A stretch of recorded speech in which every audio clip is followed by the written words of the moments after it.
Brought to you by ITIL.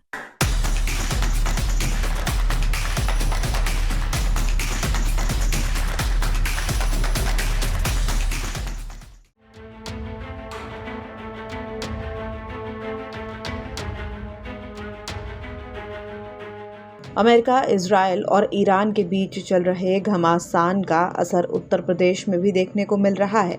खाड़ी देशों में रहने वाले यूपी के रहवासियों के परिवार में चिंता और डर का माहौल देखा जा रहा है। युद्ध जैसे हालातों ने भारत में बैठे परिवारों की चिंता बढ़ा दी है।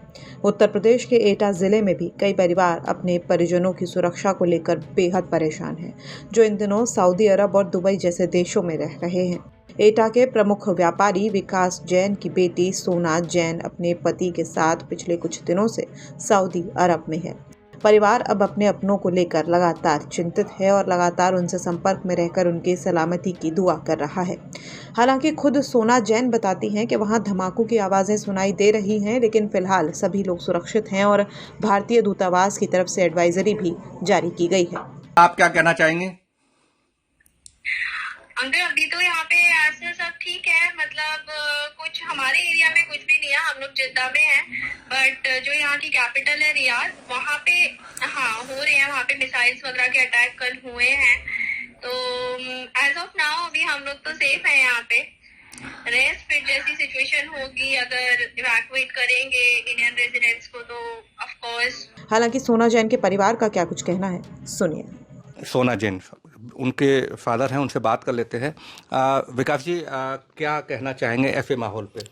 हमको अपने बच्चों की चिंता है, पर इंडिया जो गवर्नमेंट है बहुत अच्छा करेगी। हमें उम्मीद है कि लाने की प्रयास करेगी, हालात को सामान्य करके बढ़िया करने का कोशिश। हम लोग चिंतित हैं, जो सबके साथ में ये हो रहा है अच्छा नहीं हो रहा देश के, और जो स्थिति है भयानक स्थिति और आगे होने की उम्मीद है। पर सरकार से हम यही कहेंगे कि अच्छे से अच्छा करना चाहिए। वहाँ आपके बेटी है, उससे बातचीत होती रही लगातार? हमारी बेटी से लगातार हम लोग संपर्क में है, बातचीत हो रही है, वीडियो कॉल हो रही है।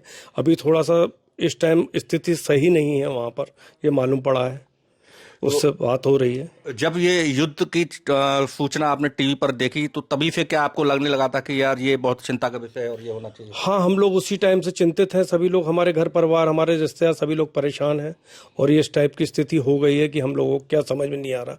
पर जो कुछ इंडिया गवर्नमेंट के ऊपर है कि वो लोग अच्छा करेंगे, वहाँ से निकालने का प्रयास करेंगे। कोई अपील आप भारतीय सरकार से करना चाहें? भारतीय सरकार के इंडियंस का वहाँ पर ध्यान रखा जाए, और ध्यान जो भी आप उसके अंडर में रहेंगे, यही हम चाहते हैं कि अच्छे से अच्छा करेगी गवर्नमेंट। हमको यही उम्मीद है। या बिल्कुल। माताजी भी साथ में हमारे, उनसे भी बात कर लेते हैं। आप क्योंकि एक माँ हैं और जिस प्रकार बच्ची वहाँ फंसी हुई है, और क्योंकि युद्ध के हालात लगातार खराब होते जा रहे हैं, क्या चल रहा है आपके मन में? बहुत चिंता हो रही है, और बस रात में नींद नहीं आई, न्यूज़ सुनी हमने तो, और बहुत अंदर से बेचैनी हो रही थी। मतलब बस बेटी दामाद से बात हो रही थी, बट चिंता अंदर से बहुत हो रही थी। बस यही है। वहाँ कब से है बेटी आपकी? बेटी को हमारी को 1 साल हो गया, 1 साल से ज़्यादा हो गया बेटी को। वहाँ पर जॉब कर रही है।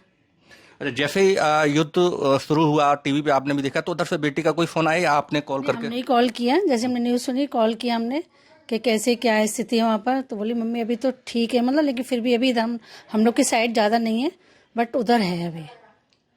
थोड़ी चिंता बहुत हो रही थी। फ़ोन भी आ रहा है रिश्तेदारों के, सबके रिलेटिव्स वगैरह के। बस सरकार से यही है कि मतलब बच्चों को जैसी सामान्य स्थिति हो, बच्चे हमारे कैसे भी उधर इधर ही आ जाएं। बिल्कुल। तमाम रिश्तेदार हैं, तमाम शुभचिंतक हैं, वो आपको लगातार फ़ोन भी कर रहे होंगे? हाँ, फ़ोन कर रहे हैं बराबर, सब लोग पूछ रहे हैं सोना कैसी है, ये है, बस सारी जानकारी ले रहे हैं हमसे रिश्तेदार भी। हम भी फ़ोन कर रहे हैं बार बार अपने बेटी दामाद को। कितनी बार बातचीत अब तक हो चुकी है आपकी उनसे? हो गई 7-8 बार बात हो गई, सुबह से ही 7-8 बार हो गई, बट पूरी रात हम लोगों से बातचीत में संपर्क में रहे, उन लोग के साथ में रहे हैं। अच्छा, क्या विकास जी ऐसा हुआ बेटी से बातचीत हुई कि जो तमाम लगातार जो मिसाइल्स हुई, धमाके हुए, तो कई धमाके आसपास को सुनाई दिए हो बेटी को?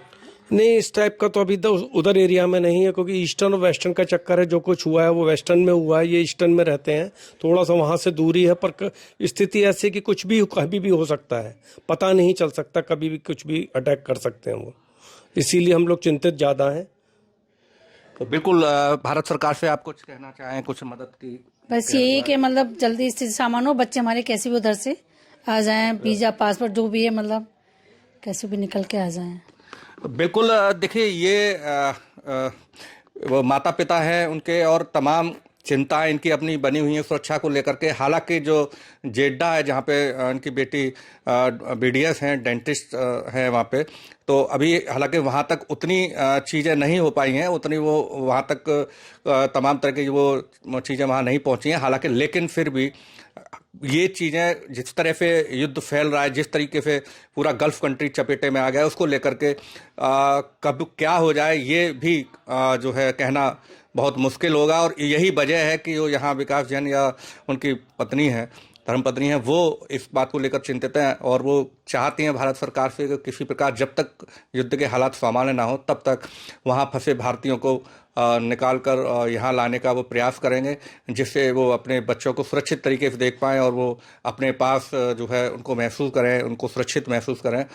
ये जो सुबह से काफ़ी जो शुभचिंतक हैं और जो उनके रिश्तेदार हैं वो भी काफ़ी परेशान हैं बच्चों को लेकर के, जब से उन्होंने युद्ध ईरान, अमेरिका और इजराइल के युद्ध की सूचना मिली है तभी से लगातार उनके पास फ़ोन भी आ रहे हैं और तमाम जो है सुरक्षा को लेकर के क्वेरीज भी उनके पास आ रही हैं। और यही वजह है कि इनको भी इस समय काफ़ी चिंता हो रही है कि बच्चे किसी प्रकार से सुरक्षित वहाँ से अपने घर वापस आ पाएँ।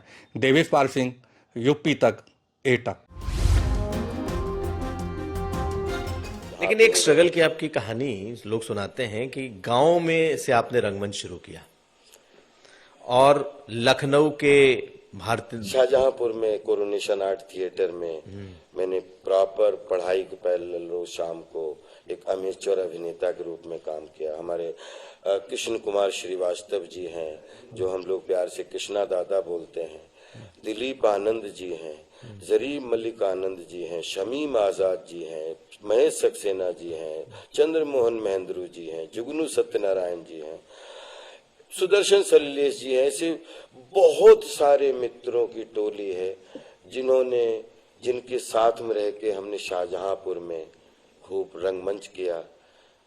फिर उसके बाद भी सबसे अच्छी बात शाहजहांपुर मेरे लिए बहुत स्पेशल क्यों है कि शाहजहांपुर ने मुझे लखनऊ और दिल्ली और मुंबई जाने से पहले मेरी रोजी दाल चावल रोटी मुझे शाहजहांपुर में जीवन भर के लिए सेट कर दिया था। इतना समृद्ध था कला। अब वो हाई स्कूल नहीं, कला की बात नहीं, हाई स्कूल पास किया, राजकीय इंटर कॉलेज गवर्नमेंट में इसमें एडमिशन लिया। एक आपके किसी पेपर में निकला कि अप्रेंटिस चाहिए, अप्रेंटिस के लिए, OCF के लिए, ऑर्डिनेंस क्लोथिंग फैक्ट्री शाहजहांपुर। तो मैंने भी फॉर्म भर दिया, उसमें 3-4 हजार बच्चों ने फॉर्म भरा, मेरा भी उसमें सिलेक्शन हो गया। तो मजाक करते करते 12वां फिर मैं प्राइवेट हो गया, क्योंकि 2 सरकारी संस्थानों में एक साथ नहीं। तो भारत सरकार रक्षा मंत्रालय के अंतर्गत मैं 29वें बैच का पास आउट फौजी टेलर हूँ, जिसमें अगर मैं अभिनेता या कलाकार कुछ भी नहीं होता तो आज शाहजहांपुर में अपने बीवी बच्चों के साथ में रह के प्रॉपर मैं ये ऑर्डिनेंस क्लोथिंग फैक्ट्री की सेवा कर रहा होता और अपना गांव देख रहा होता।